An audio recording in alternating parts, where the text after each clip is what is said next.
Hi friends, எல்லாரும் எப்படி இருக்கீங்க? நிறைய பேர் வந்து என்ன வீடியோ காணா, என்னாச்சு, ஆதித்தங்கம் எங்கே, காயத்ரி எங்கே, என்ன பண்ணுறீங்க, நல்லா இருக்கிறீங்களா, உடம்பு சரியில்லைன்னு வேறு வீடியோ போட்டிருந்தீங்க, என்னாச்சு அப்படின்னு சொல்லி நிறைய பேர் வந்து கமெண்டில் கேட்டீங்க. வாட்ஸ்அப்பும் நிறைய பேர் பண்ணீங்க, நிறைய பேர் ஃபோன் அடிச்சிருந்தீங்க, எடுக்க முடியல, சாரி. நிறைய ஃபோன் வந்துட்டே இருந்துச்சு, எடுக்க முடியல. வாட்ஸ்அப் பண்ணுங்க, எனக்கு எதாக இருந்தாலும் வாய்ஸ் ரெக்கார்ட் அனுப்பிச்சுடுங்க. கால் பண்ணாதீங்க. நான் வந்து எப்பவுமே வந்து சைலண்ட்ல மோடில், அது டு நாட் டிஸ்டர்ப் மோடில் போட்டுருவேன், அதனால எனக்கு தெரியாது.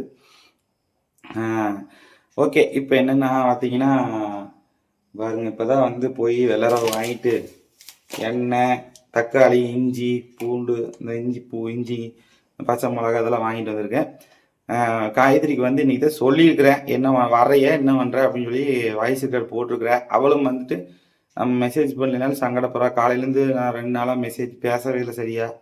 என்னதான் பண்ணிட்டு இருக்கிறீங்க, என்னதான் பொழப்பத்தனம் பண்ணிட்டு இருக்கிறீங்க, என்ன ரொம்ப மனசு ரணவேதனையாக்குது அப்படி இப்படின்னு சொல்லிட்டு மெசேஜ் பண்ணியிருந்தா. ஒரு பெரிய கதை நான் உங்களுக்கு சொல்கிறேன்.